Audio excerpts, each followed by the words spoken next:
Thinking of the last week, what's a story that comes to mind that really makes you think about fear or trust?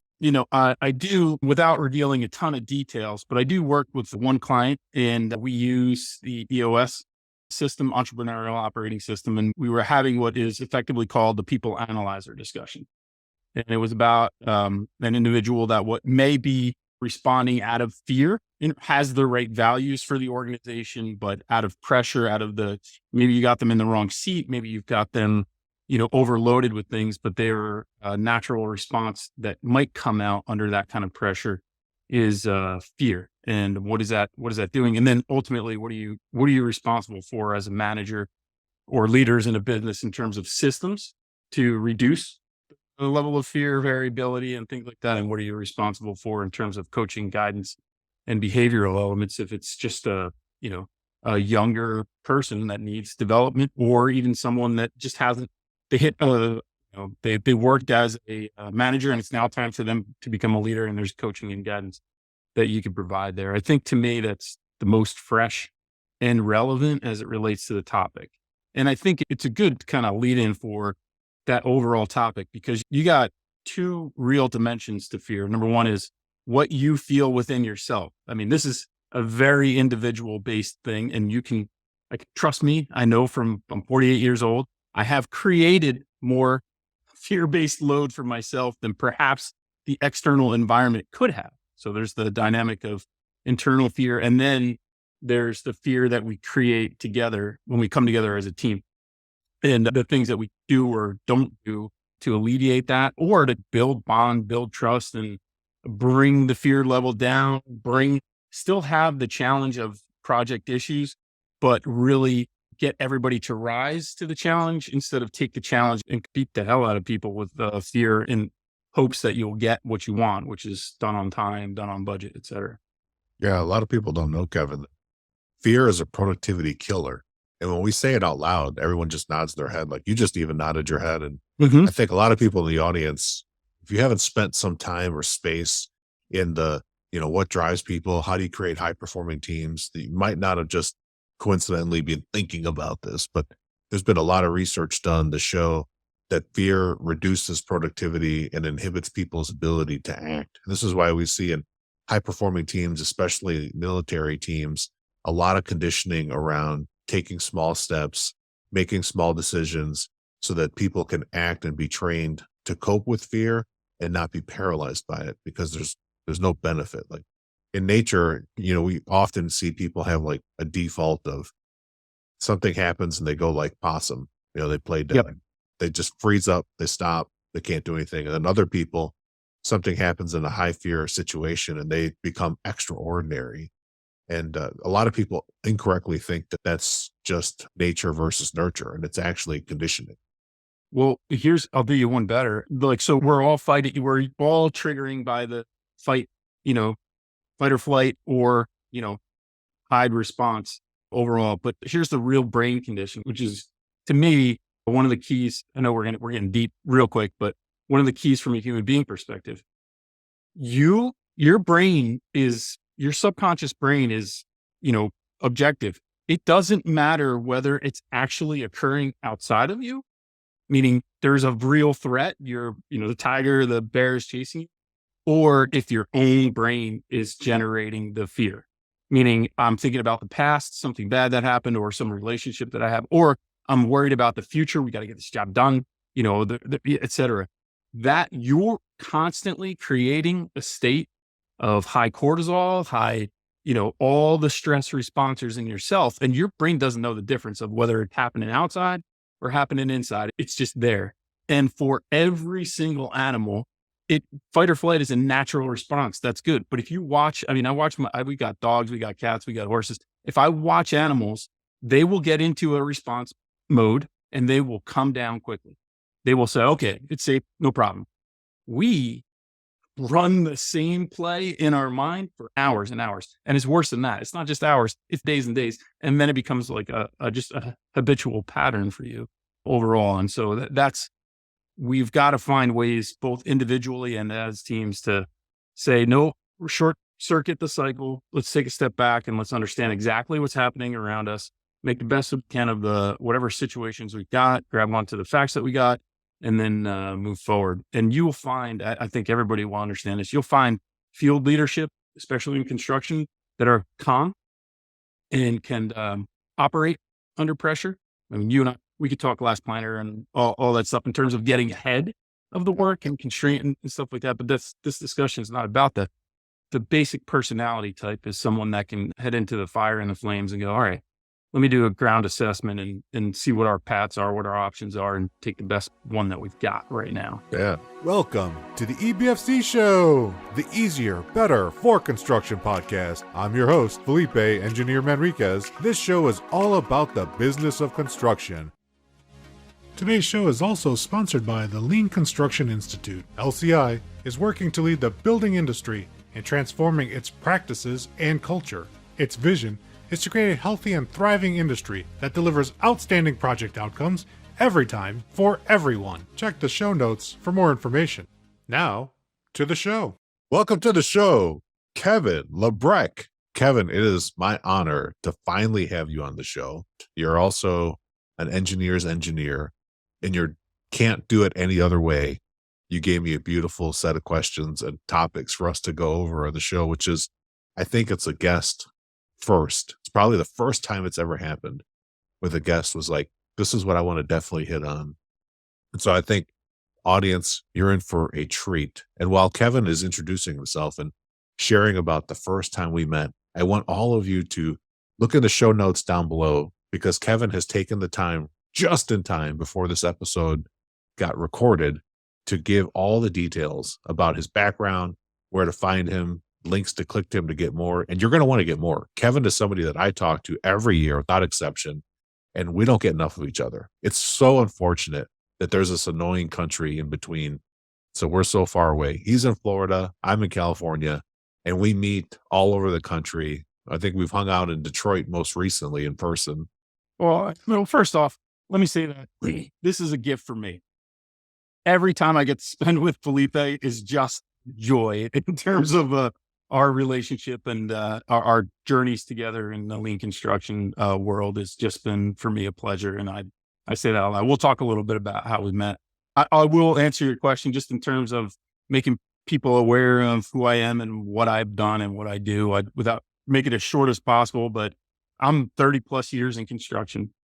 I started as a carpenter in high school and college doing renovations, remodels to houses, worked for my drafting teacher who had a side business doing that kind of work. And I learned how to work with my hands. Unfortunately, that makes me really cheap on any work that I do on my house, because every time I get a project, I could do it. It also means that I've got a ton of projects around the house that, to my wife's chagrin, aren't quite finished. They're just almost there. So that's the earliest part of my career. I studied to be a civil engineer. It's funny that you call me an engineer's engineer, but when I was going through college, I was so worried. I was in physics. I love physics and calculus, but I was so worried that the engineer curriculum was going to bend my brain. So every class I took that was an elective was philosophy, Native American history. I was going deep, Eastern religions. I was going as far away from engineering as I could, just to blend out the overall experience. So I got lucky. Coming out of college, I got an internship with, at the time, Labre McGovern Bovis, but ultimately is Lend-Lease now. I spent 14 years on Lend-Lease. One of the things that forms who you have in front of you is my mentor, Ron Deffenbaugh. I was a project manager originally and did, estimating, project management, et cetera, but I got tapped to do a role called quality manager. And at the time, it was total quality method, TQM. And you got trained in business process improvement. You got trained in facilitating, very much related to this episode, project alignment sessions. We call them project quality planning, but that and the strategic planning, you got trained in how to drop in front of a group of people, facilitate adult conversations in a corporate environment to get some outcome done. So I was so grateful for that. Spent 14 years there, went on, followed one of my other mentors, Charlie Bacon, to a mechanical firm for 10 years. And there I was deep in the lean application. I was so fortunate. I know we have a lot of friends that are lean champions, et cetera. The private equity firm and Charlie, the CEO, wanted to implement lean throughout the business. They knew what it did for the other holdings. And I stepped right into a role where we did everything soup to nuts, looked at business process, worked with the guys in the shop, worked with guys in the field, and absolutely love that. I went on from there, did multi-site construction with some of my friends, went back to my mentor, Ron Duffenbaugh, at 7 multi-site solutions, learned a lot about a totally different world in construction for me. I was used to vertical big building stuff, and now we're talking, thousands of locations, Starbucks, McDonald's, Walgreens, et cetera, and what that looks like. And if you think about it from a lean perspective, repetitive process, et cetera. And then finally started my own business. And I'll tell the story later. We'll get into it, but very much thanks to you and in a conversation we had at Congress last year. And I'll finish maybe today with that overall story. But, I for years doing project alignment sessions, architect, owner's rep would ask me, hey, that was really good. We have a problem with silos in our business. Can you come in and facilitate a session? And I always would be like, yeah, absolutely. Do it for free. Come in. And last year I realized I want to help as many, I'm 48, you're at the legacy part of your career. I want to help as many businesses as I can.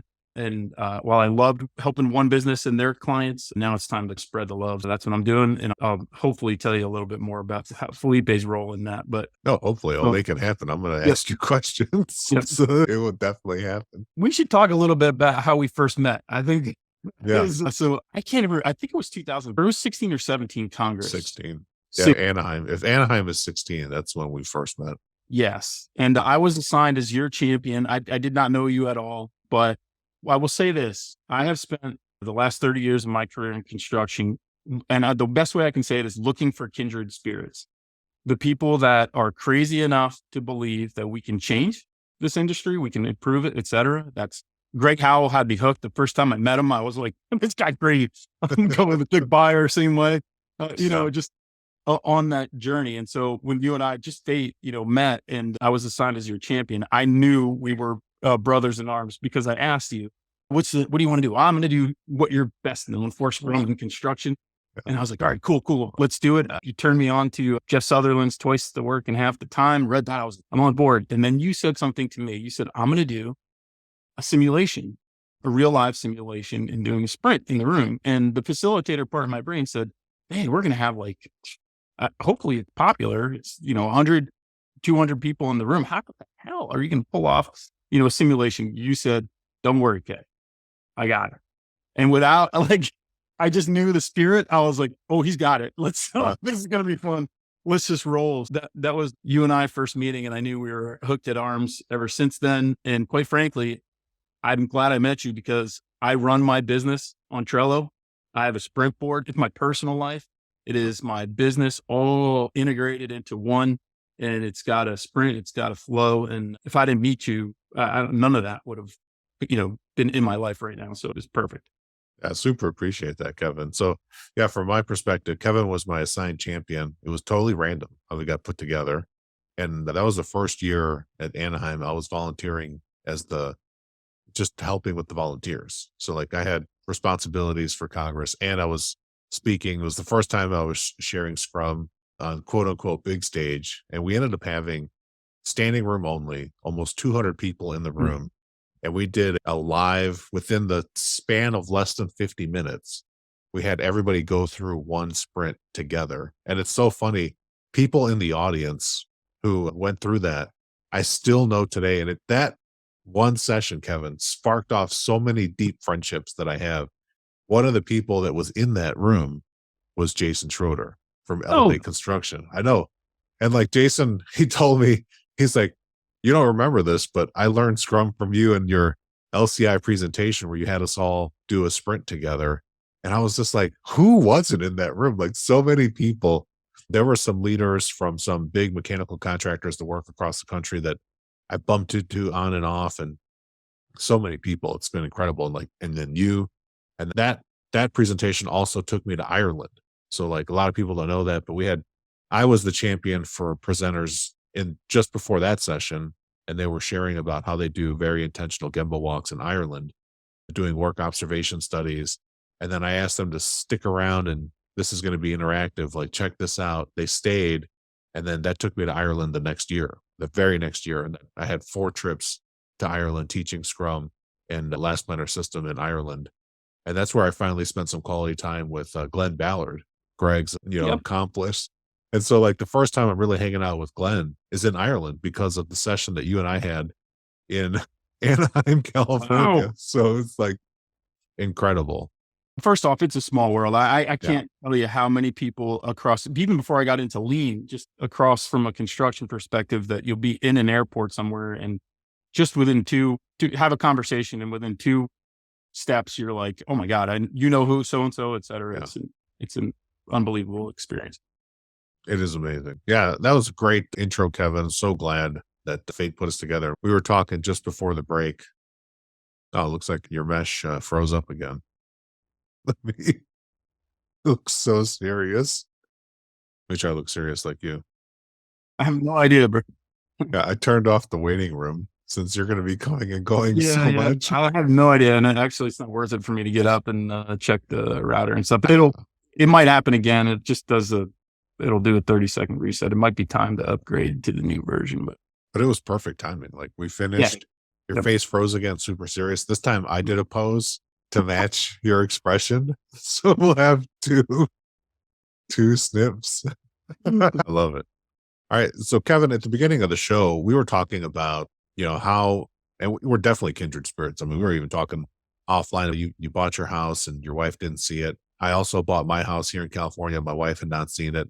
And I used choosing by advantages to set up the right criteria to understand like what's important to her and my son. And this house scored so high in the market time where we were buying, you had to make an offer within 3 hours of seeing the house or you weren't getting it. And it looks like the housing is going to be crazy again like that now. So my heart goes out to all the people looking to get a place and you're having trouble. You might want to consider choosing by advantage. Well, before everybody else calls me crazy, I will say the houses I looked at, the list was curated by my wife. So I'm not that dumb to get shopping for a house or whatever. But yeah, it was just based on timing, and I was down here for work and just needed to look and pull the trigger, just the same thing. So I think we lucked out. So. We have so much in common. And then I also, when you're talking about your introduction, when you were in school, I studied electrical engineering. I started off as a computer engineer, and every chance I could take, I took classes as far away from engineering as possible. So I also studied Eastern philosophy. I also studied world religions. And then I had the mandatory like 4 years of physics, even changing majors. I feel like I got punished and I had to do extra physics classes. I liked the concepts, but I did not like the way the teaching of the physics happened. I love the labs. The labs were incredible. And the physicists I got to work with in undergraduate laboratories, it was really cool. We got to do a lot of cool stuff. But so, hey, I know you can cut this out, but here, listen, just a couple of other pieces on. Number one, when I thought I was doing really good in physics, I loved it. And then I signed up for an astrophysics course. I dropped that thing within the first week. I realized, oh my God, I am way out of my league. And here's the absolute funniest thing. I declared mechanical as my coming in thing. The first class they had you take was computer programming. And believe it or not, except for a little bit of AutoCAD and drafting class, I had barely touched a computer. I grew up, graduated in 96 and 92 from high school. And I was like, no way, I'm out. The irony is, number one, I wound up at a mechanical firm for a decade. And then number two, I know how to program in JavaScript. I know how to program in Fortran, JavaScript, all that stuff. And I was avoiding it. And I actually love it. I love programming. It's just that problem solving thing is I stand by what I said, ladies and gentlemen. He's an engineer's engineer. So like, I've had a couple of guests on the show that also have a passion for programming on the side, including Todd Henderson, who works full-time as an architect. So you're in good company, Kevin, with show guests. But we talked at the beginning about being, two sides of a coin, possibly when it comes to how teams are going to operate. And I think, Kevin, it'd be worth you laying down some perspective because you have had some amazing experiences with facilitating, quote unquote, parachuting into teams that are in trouble or trying to align. What can you tell people about, let's just start with the fear first so that they can get their head around this because they're probably not thinking about it, even if they're feeling it. Definitely, if you're feeling it at work, you're not going to think about it because that's just not the way it works. Well, we talk, in the lean community, we talk a lot about psychological safety. I mean, that, do your own research on that. As a leader, if you can't provide psychological safety or your own behaviors are bringing down psychological safety, you're going to have a tough time getting the best you can out of people. But let's go back a step and let's define a couple of things and kind of level set on both fear and trust. So at the opening of the show, we talked a little bit about what fear looks like as an individual. I mean, we're wired that way. I mean, you will create the worst case scenario in your own mind for a lot of different situations in life. It's a protective mechanism so that you can, you're looking for survival, but you got to figure out how to get into that space of creative, environment. And the only way to get to the creative space is to bring down the fear levels. Okay. There's a lot we can go into. You can meditate, you can do all sorts of stuff. But let's talk about teams. When people get into a team environment, the behaviors that we choose, and I'm going to use that word specifically, the behaviors that we choose together create an environment where either we're building up or we're actually oppressing and pushing down, right? And I for years, and I've facilitated hundreds of sessions for different projects. It always is interesting to me. You have a group of people. So we all work for organizations, yes. And there are cultures coming from the organizations that we work for, especially on the owner side. The culture that exists within that organization will definitely permeate the project. 100%. However, the leadership, the team that's together on that project, and I say this to teams all the time, how you act and behave together, you're in a closed environment. You're not a physically closed environment, but you get to choose how you are going to behave, how you're going to act. It doesn't matter what's coming up. Now that takes coming down from above. Yes, people can be pressing hard on schedules, deadlines, et cetera. And that's okay. We need the pressure cooker in order to get great things done. But if fear is coming with it, a strong leadership team, and it takes just one on a project, but it's a hell of a lot better if, the leaders from the main stools, owner, architect, CM, trades, the leaders can create an umbrella and go, not on this project. This project, we're going to create an environment where we treat each other this way.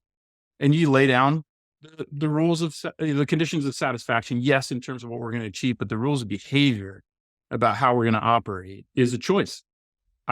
It's tough for people to hear that, but it's a choice that the people that come together to build a project make. And you either do it intentionally or you don't. And here's what happens. No matter what, we're going to be faced with challenges. All projects are. Once a little bit of water gets under the bridge, if you haven't spent some time intentionally defining what that trust environment looks like, and we'll get into, the trust definitions and what to do there in a minute. But if you haven't intentionally spent the time there, what happens is the problems come up, and don't care who you are, don't care, best intentions. We all retreat back to the traditional industry corners of, oh, I see where this is going. And people pull up the rifles and go and start pop firing shots, across the room saying, no, that's not our fault, et cetera. And it just triggers the behavior. And if you don't intentionally build something ahead of that, it's just going to go that route. It's just, human nature. So that's one aspect we're talking a little bit about here. Let's define trust. I love, I got two definitions that I use, both kind of Covey related, but let's start with the two factors of trust. So you and I are working together. There's two main factors. One's character and one's competency. So I know Felipe, and I would trust Felipe with anything. I trust him with my kids.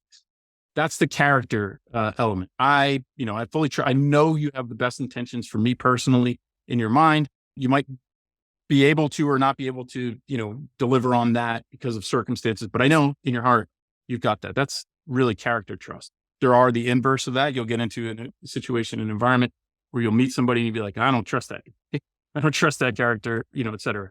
The second dynamic of that is competency. So it's, you have the skills and the capability to deliver what I'm asking. Okay. So big in the last planner world is the ability to make a commitment. So when somebody says, hey, by next Thursday, so we're talking about the two dynamics. We've got the character one, which is I trust that you're going to do, or you've got my best intentions in mind. And that second one is competency. And we talk about that all the time in the last planner system. If somebody makes a commitment, we want to know that they're going to deliver on the commitment. I'll be out of that area by Thursday, or on a broader context of a project, we'll have those drawings, delivered by this date, et cetera. That's a competency thing. We believe when somebody says something, or don't believe, that they'll actually get it done. So that's two important factors to just head into every relationship with. You got to quickly decide Is this a person I can trust based on character? And then you don't know this right off the gate, but we all can assess, hey, is there competency that we can trust one another and get the right things done?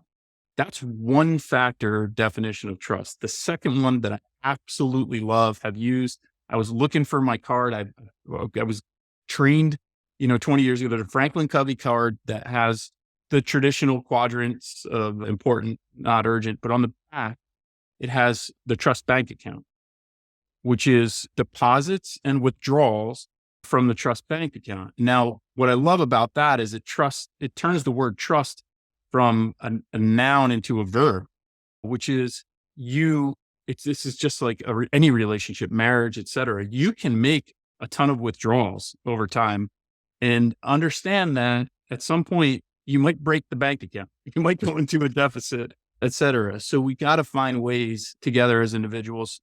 Obviously we could talk about relationships, but let's just focus on projects. You got to find ways to make deposits, really delivering on your commitments. That's a pretty easy one, but treating people with respect, having some rules of conduct we won't talk about someone that's not in the room. We will honor and respect the people on this project. We'll give them the benefit of the doubt. We'll have to have hard conversations, but that kind of setting of the tone, it helps everybody. That's the kind of things that bring, like we talked about before, psychological safety into the picture and let people create an environment. So I really love the definition of trust as a verb that works as a team. I do too. We absolutely have to put that into practice. And you and I as facilitators are always on the lookout for how to do that. I recently led a 16-person call. It was a virtual call, so people were coming in with teams. And I said at the beginning, we had a safety moment, and I made the safety moment psychological safety. And I demonstrated with a real example of how we put it into practice. And I said, for these calls, this is going to be a recurring call like every other month. I said, for this group, for these calls, I will own creating this psychologically safe environment. We're not recording the meeting on purpose, so we can have real deep conversations. And I said, there'd be no titles here, but we're going to allow everybody to do introductions and tell us who you are. You can't help yourself. In construction teams, Kevin, if you tell people, no matter what your icebreaker is, half the people tell you their title no matter what, because they're so programmed to have to tell you what identity. They've created an identity. Your ego is on pretty tightly. And then I said to the person, I said, people are going to show up late to this meeting because it's just the nature of a virtual meeting when you got people calling in from across the country. I said, when people come in, they're going to come into some very heavy conversation. So as soon as you finish your sentence, if you're the active speaker, I'm going to interrupt you respectfully, let that person introduce themselves and tell them where we are in the dialogue. And then I'm going to come back to you and you're just going to pick it right up. And everybody was like, okay. And then it happened 4 times in the meeting. And the last person that interrupted came in 5 minutes till the meeting ended. And so consistently I demonstrated I'm going to do this every time. And so it built a high level of trust with the people, and the sharing went extreme. We hear all the time that building enclosure is the #1 problem in construction. And when the task of the building enclosure is presented with so much pressure, it's something most of us would want to avoid. Until now, there has never been a course to teach someone how to manage a building enclosure. Building enclosure is a problem for every company, and the solution is often to ask someone within to try to find training or provide training to their teams to avoid these issues. Field Verified's enclosure management course is the answer to that problem. We learned the hard way, we've learned through failure, we've learned from others. This course, our team, will help those people who are assigned to manage the building enclosure be successful the first time so that they're spared some of the suffering and hardships that all of us went through. There's so much opportunity for a high return on investment, not just when an individual attends and all of the skills that they'll achieve, but when a team participates together, they can raise their level of performance by knowing what each other can do, what to expect, and they can raise the level of performance of that company as their careers excel and the company elevates along with them. The training is built on the science of how people learn. We capture all of the components that are necessary to master a skill. There's a hands-on component to the training where we're building a masonry mock-up, a metal panel mock-up, we're doing EFIS, and even installing a window that later you get to test. The hands-on training gives us the opportunity to translate the lines on paper to actual construction in the field.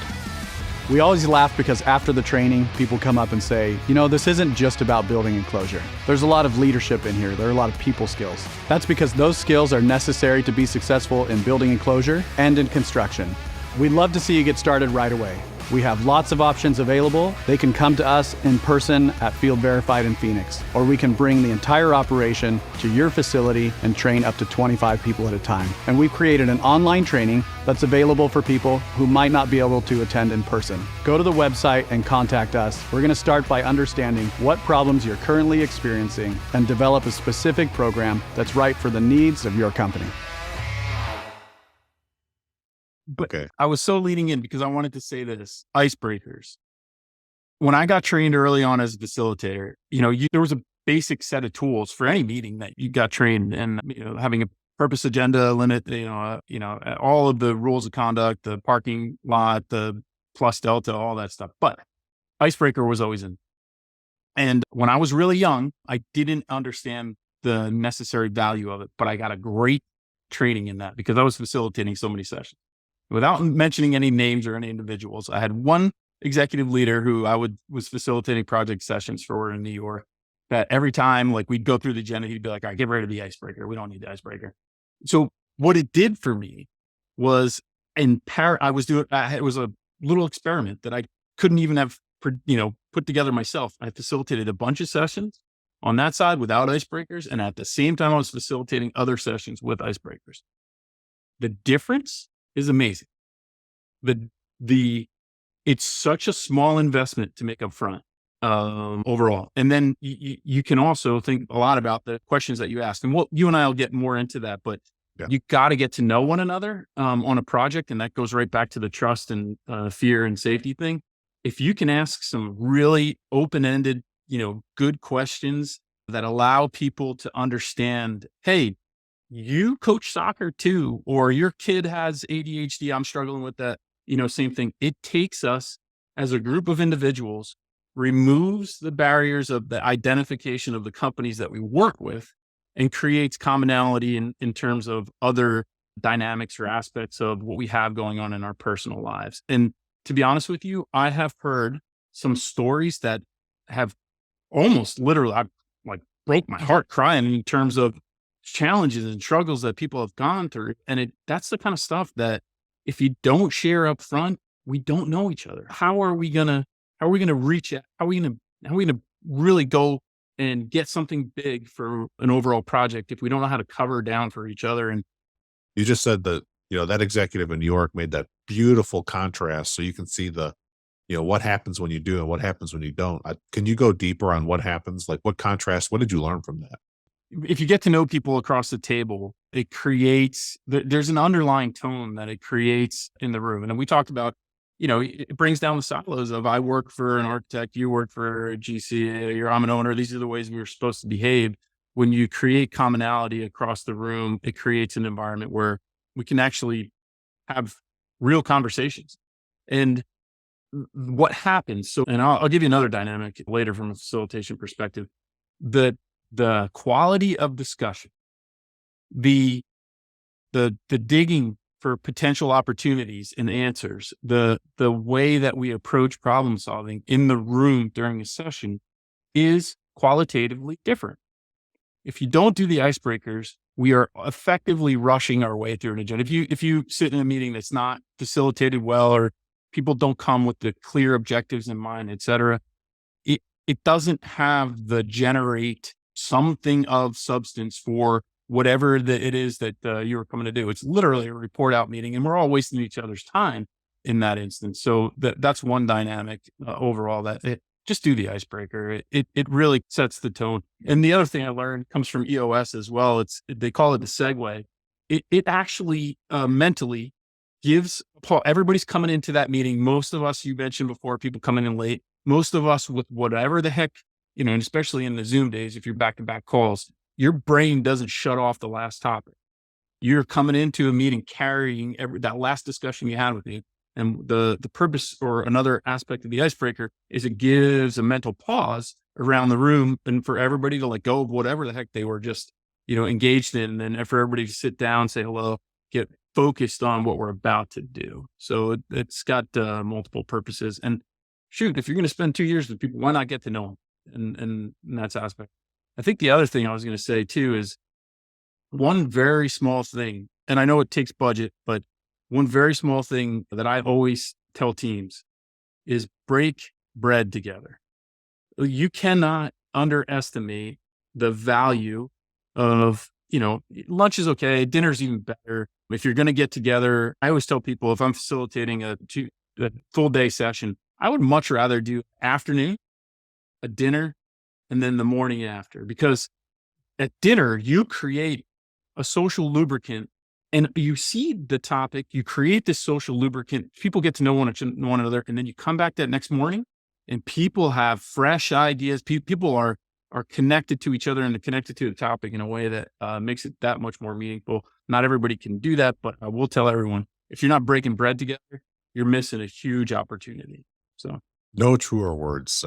It's like the first time I met Jeff Sutherland in real life. It's a 2-day training. It was train all day with him. And so I had to get over oh my God, it's Jeff Sutherland. So that was the whole first 8 hours, right? And then we broke bread together and we actually got to sit next to each other and have a really good conversation. Even to the point, Kevin, where I felt bad for the other people. And I even told Jeff, I was like, you should probably talk to some of the other people too. But we just couldn't stop gabbing. And then the next day we were like totally cool. And he became forever my mentor, which has been awesome. So there's a huge power to breaking bread. Like there's things and insights that we talked about during that dinner that never would have happened. And the next day, the entire class was super energized. And that's just one example. I recently was, this is perfect timing, Kevin. I'm facilitating a session where the team says, and I won't say when, I mean, it's just sometime in the recent past, the team says, we're going to bring you in as an independent facilitator to help us with the pull plan, a last planner system implementation on an integrated project. And they said, I asked them, like, how well does the team know each other? Oh, we've worked with each other for 6 months. We're fine. We don't need an icebreaker. And I said, okay, like, how good is your planning conversations? They're great. I was like, doubt it. I looked at their plan. It's good. It's a good month, maybe 2 months behind schedule, but they say it's great. Right. So I come into the session and they've removed all the chairs because they know that if people stand up, it's going to go faster. And they're thinking speed is what they want. Speed is not what they want. What they want is high reliability and commitment. And then I got a sense, I'm standing in the room at the front. It's a huge conference room with no chairs. No chairs. Where do you think the people were standing? Back up against the wall at in corners. As far away from each other as possible. It was hilarious. Like you would have thought that COVID was happening right now. Like this was the first day after COVID was announced. People were created like 8 foot apart, but they were all standing in their own companies. And so the GC was over here, design team was here, owner team was here, trades were on the fringe edges. And I said, okay, you all told me not to do an icebreaker. As a facilitator, we're going to pivot and we're going to do it. Something's wrong with the level of trust here. And so I exposed the agenda. I said, if anyone wants to make a change to this, I'm open right now. I didn't introduce who I was yet. I'm just already changing things for their benefit. So that's what I said. I was like, this is for your benefit, I think, based on my experience, is why you brought me here. And then we did the icebreaker and people came together. So like it was instant. And this was a team that allegedly had been working together for 6 months. And we heard things like you said in the icebreaker. It wasn't like break your heart, because the question I asked them, here's one icebreaker topic. And I chose this on the fly because they claim to be experts at this type of project delivery. And a lot of times when you're coming together for the first time, it's the first time. It doesn't matter if you've done this job. Like it could be like 25 different design build jobs. No, this is this team's first design build job ever. And people forget that. And so I asked people, thinking about the last job that you did, what is something that happened that you would love to happen again on this job? And so people went deep and they went like why they picked it, what it was. And it was human. Nobody said like, we made like 20% profit, or, my company got to do this and I got a $2 bonus. None of that business stuff. It was all human, like super human. very personal. And people were like, after every single person, Kevin, they were surprised. Every person was surprised they've been working together for 6 months and they're like, oh, wow, I had no idea that was important to you, or I had no idea that was a value to you. So that's a good icebreaker. What's one question that you use sometimes? I got to give a couple of things. I got to give credit to other people, but I do use, if it depends if it's a project team, I do some leadership team facilitation and stuff like that. I do like, there's a simple personal histories exercise one that is like, what town raised you? And this is an interesting question. Like what formed the person we have in front of us? And you get a wide variety of answers to that. You have military brats that had to move all over the place and it formed somebody that could drop into any situation, make friends, stuff like that. Great question. Number 2, do you have siblings and where in the birth order are you? It just like somehow you get, oh, you're the first, you're an only child, you're the first child, you're the middle child, you're one of 10. You are. Yeah. You froze again. At the 1 to 10, you froze, and now you're frozen again. That one definitely didn't break at a good point. Oh, great. You're like 1 of 10, and I was like, I mean, just to ask that question and find out about that, you learn something about one another. Oh, man. yeah, Okay. you absolutely do. No, So- we're not frozen. We're good. Okay. So there's 2 other questions in that sequence. First job, worst job. Tell me about the first job that you ever got paid, for, and then tell me about your worst job. Because the worst job question starts to get into character and some of the things that you do and don't like, or the environments that, is not, you knew it wasn't a right environment, et cetera. Sometimes you mentioned before, I use best project, worst project, but now I've realized that you better just ask the question one way, and why not ask it the positive way? That's what you were saying before. Tell me about your best project experience. Because if you ask worst project, people just inverse, what it was. And why is the other question that you got to dig into. Yeah. And I tell people, if you don't answer the question, I'm going to stop at you. And because I was standing up, I literally would walk to them, and I had them do it in silence too. I had everybody write it down and put it on a tag so that the extroverts or the loud voices wouldn't dominate, and gives everybody a chance to pause and write. And as a facilitator for people listening, when you allow people the space to write, you disengage their fast brain, and then you get a more holistic answer from them. So I modulate between quick answers, verbal, and then written answers. Yeah. If there's a higher cognitive load, like and the questions you asked about exposing and being vulnerable, that's a higher cognitive load than a yes or no question. So those will tend to force people to write down first and then go one by one. Or if I'm doing condition of satisfaction, we can always do categories faster and do some clumping as a team and still have people say what they wrote. So there's definitely some things to modulate on. So I think that if you're in meetings and you think you know your team, if you can't answer the question, like Kevin opened this up and said, I would trust Felipe with my kids. And likewise, I would trust Kevin with my kids, my one son. I think my son would love hanging out with you, Kevin, especially now that he's gone horseback riding for the first time a week ago. And he's just like, this is the craziest thing ever. So I think he would love to spend some time with you and sit him down. But if you can't, right, Kevin, if you can't answer that about people you work with that you've been day in and day out, 8 hours a day, sometimes 12 hours a day, if you can't answer those questions, like, would I let my kid be here? You're really slowing down how you can get things done.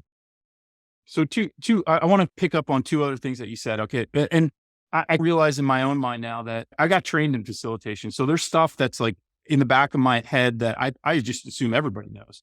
But you mentioned something before that was, groups forming cliques that they get within their circle. I mean, the one simple facilitation tool that if you look at the setup of the room, it could be U-shaped, whatever, assign seating and mix it up. I mean, that's a no-brainer. It changes the dynamic of the room. There's no us versus you.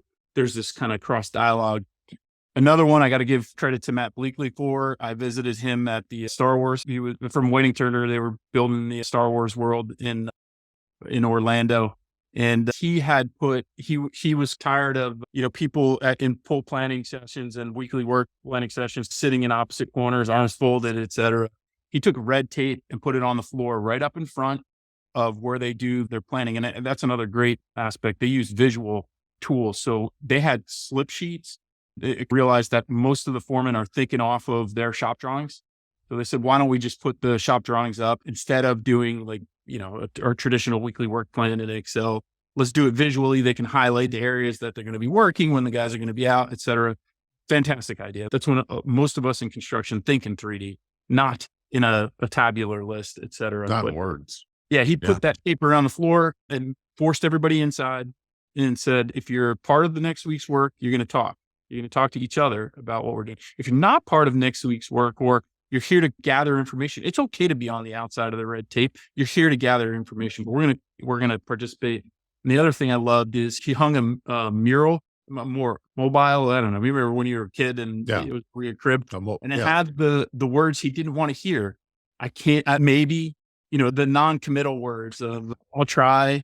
Et cetera. And it was like, we don't want to, and they had a little X through it. It was like, we don't want to hear those. We want to hear, I can't deliver that, but if you do this, I might make it the yes, but, or closer to us making that commitment. So I loved all those things.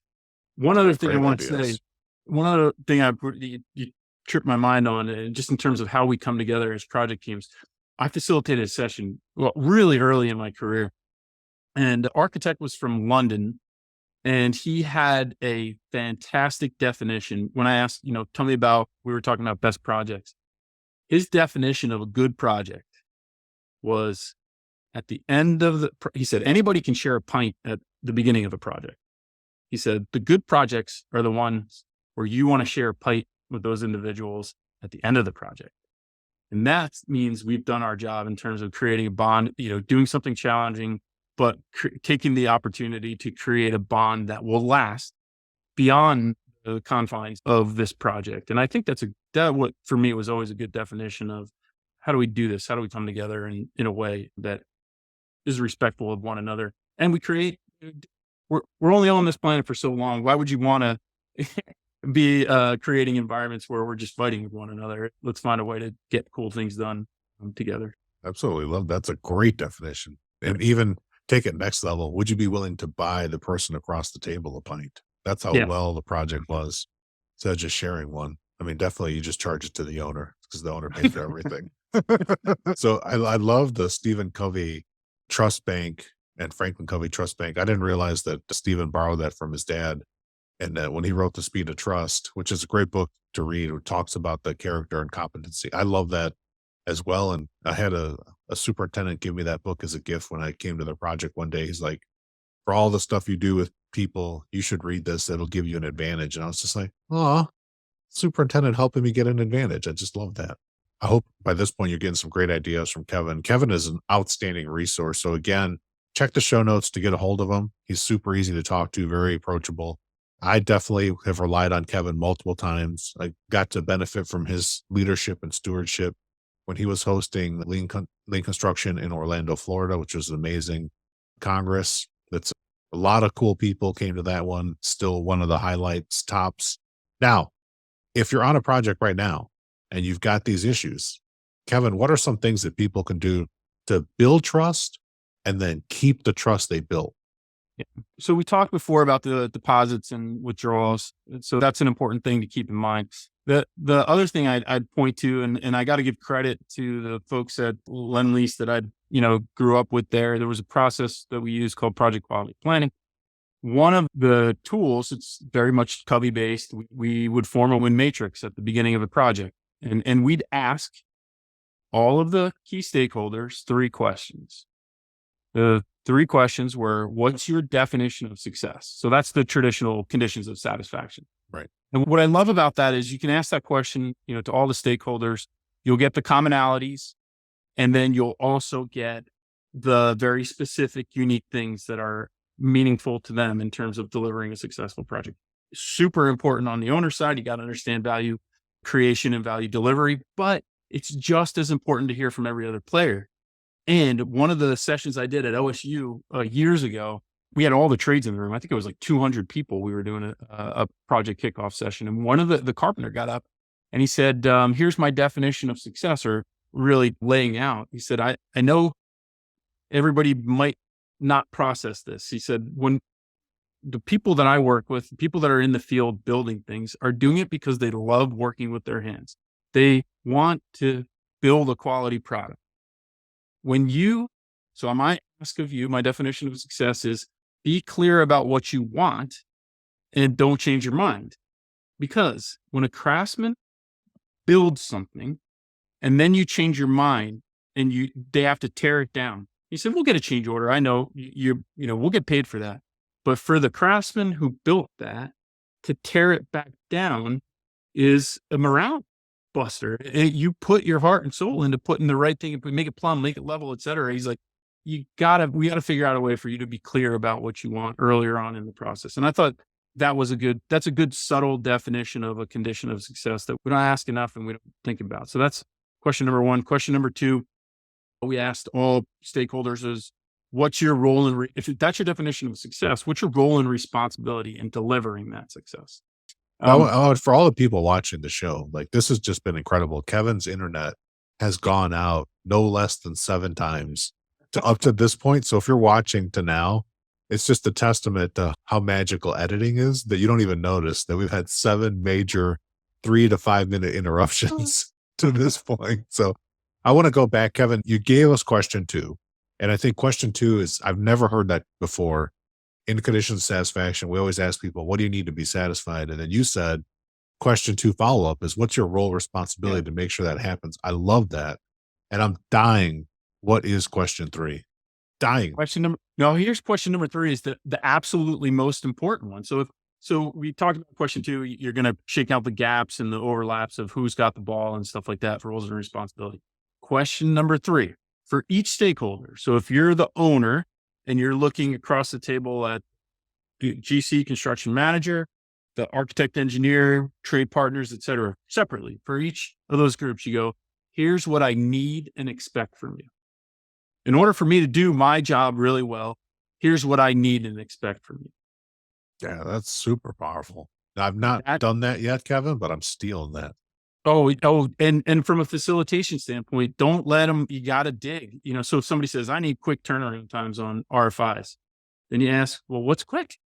What's your definition of quick? And those conversations early and upfront on the project are basically setting the stage for, we know challenges are going to come up and we're having a preemptive conversation about the ways that we're going to deal with them. And that kind of understanding of how you're going to lock arms together, what do you need from one another to be successful, is really strong. So those 3 things make up what we call the win matrix. It's literally a matrix: success factors across the top, roles and responsibilities down along the side, and then the intersection of the stakeholder. So owner, needs from GC, that intersection spot in the matrix tells you that's your rules of play, if you will, from a project perspective. But here's the process part. Here's the best part. Very good to have that conversation up front. It's a healthy discussion to have for projects. You have to follow up. And so what we would do is every 60, 90 days, it depends on how long, if it's a short, hit project 1 year, you'll do it every 30, 45 days. But beyond that, 60, 90 days, you let steam off the valve. You get back together, you bring out those needs and expectations. You rate them on a score of 1 to 5. 1 is, failing to meet the expectation. It goes up through the scale. 5 is exceeding. And I would tell teams, hey, anything 4 or below 4 was, you're doing good. You're meeting it. You have to give a recommendation for improvement. We're triggering the conversation of things are not going as I had, told you I needed to. Here's what you might do in order to make that better, and have a dialogue around that. Just letting that steam off the valve every 60, 90 days acknowledges the fact that everything's not going to go perfectly, acknowledges the fact that we talked the fear-based response earlier on. We might be getting ourselves into a loop as a project. It gives us an opportunity to take a temperature check every once in a while. So that's a key element to the overall process. And then what we would do at the end of a project, it's, being a continuous improvement guy, when I learned from the whole experience. And so we do a project session at the end where you break out the success factors and you go, hey, did we accomplish the mission? Score of 1 to 10. Did we meet the need, especially did we deliver value for the owner? And then, oh, by the way, goes back to your icebreaker. what do we want? What would we all want to carry forward from this experience? Either because we learned we had some logistic challenge and we should never have that happen again. We're going to learn from it. Or we knocked the ball out of the park on this element. And if I could just take that with me and have that happen for the next project, I would love that. And that's a great capstone. Most people, the last experience on the project is the punch list or trying to get out of it and move on to the next project. And if you don't celebrate, then you're missing the opportunity. So that's that entire process in a nutshell of defining win agreements and then managing the win agreements throughout the life of a project. So I love that, Kevin. And I want to take you to the dark side now. So you described a great scenario. We're carrying the lessons forward. This is all screaming lean construction best practices of all freaking time. And this is like one of the greatest facilitation tips and tricks episode we've ever had. But let's go dark. And you realize the wheels are falling off the bus. Okay. A couple. Number one, I know people like me, Jeff Creighton, does the project session. We were talking about this the other day. There are times when I got called into a project where they said, hey, we were supposed to do one of those project planning, things, but we didn't. And we need it. We need it now. Called into a project and they said, hey, same thing. We're halfway through. This is terrible. You got to come in and do this.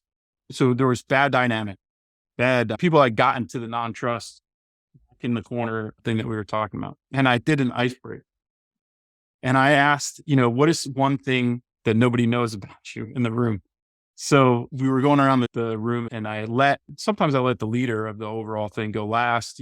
There's a dynamic that goes with that. So the CEO of the hospital, she knew the dynamic and then she launched it. She said, here's the deal. We're at where we're at right now on the basis of some behaviors that we all let go on. And we need to interrupt. We need to remind ourselves of why we're here, what we're doing. So she used that particular comment in order to stop the brains from immediately just going down the path that they were on, and took a step back and said, let's remind ourselves of what's really important here. We're trying to save people's lives. You are the professionals that we brought around to help do that. And we're choosing to interact in a way that's not getting us the results that we want. So, and sometimes you got to do that. Sometimes you got to take a step back as a group and say, what we're doing is not serving us. Let's have a discussion. And it's never too late. I've done multiple projects where that same conversation, I just did one for a friend at another company midway through a project. And it was like, let's just take a step back. Let's understand what are some of the lessons learned of the first 6 months, the first year of the project, and let's use them. Let's acknowledge them, but let's use them and try to understand the way that we can work together. I did a session that started in January and we did a follow-up. The team identified some behavioral issues and they identified some opportunities, and they took those opportunities. Anybody that's been on a turnaround project knows that you can get there. And, I'll go right back to the share a pint thing. You can get there in a way that's just stress and, we don't want to see each other at the end, or you can see it as an opportunity and a challenge for human beings to come together, do something great and still be respectful of one another along the way. Just take that pause and bring yourself back and analyze. And then there's the basic quality management tools, which is effectively you got into this situation pretty much because of a systemic thing. Let's take a look at some of the root causes that are going on here. Is it how we conduct our meetings? Is it how we share information? Is it, et cetera? So you can dig in a little bit deeper and scratch the surface. You should always, but that's my advice. I love that advice. Now, Kevin, I want to super much appreciate, thank you for that story and insight. And I want to give you the last words on, what are some things that people can take away? It's, whatever day they're listening to this. First of all, thank you for subscribing and listening to the show. We're celebrating over 4 years of podcasting. It's incredible. And I'm so honored to have guests your caliber on the show every single time. But what are some things that you can give people as they're listening to the end of the show that they could take forward and implement on their project? Either if it's morning, you're listening to this right now, today, or the next day at work. We started with the fact that fear is very much inside of you and an individual thing. So if you're not taking a moment to check with yourself and say, am I operating and responding out of fear? Or am I operating and responding out of an opportunity to do something? So you got to have the wherewithal to check in on yourself. There's tons of stuff you can do, but that's not the point of this show. But check with yourself first. That's really, you're one individual coming to a project, and how you choose to show up, believe it or not, makes a big difference overall. The second aspect is get to know the people you're working with, both professionally and personally. Professional, obviously, you're going to start with, but you're only on a project for a short period of time together. Find out the things that are, in a person's back, their personal histories, the similarities, the differences, have that dialogue, have that conversation. And I think you'll find that you'll all get something more out of it. And then the third thing goes right back to that win matrix. In order for us to do things together, we've got to understand what it is that we need from one another, and from a systems and process perspective, how are we actually going to deliver upon our conditions of satisfaction. Have that dialogue up front. And then my favorite is check in. Let steam off the valve every 60 to 90 days. That's just like any other relationship you have. If you don't check in periodically, you will let things go unsaid, or you might not even notice that there's a gap forming in some part of the execution. And so let's take the opportunity to check in. Yeah. Very special thanks to my guest. I'm Felipe Engineer Manriquez. The EBFC Show is created by Felipe and produced by a passion to build easier and better. Thanks for listening. Stay safe, everybody. Let's go build.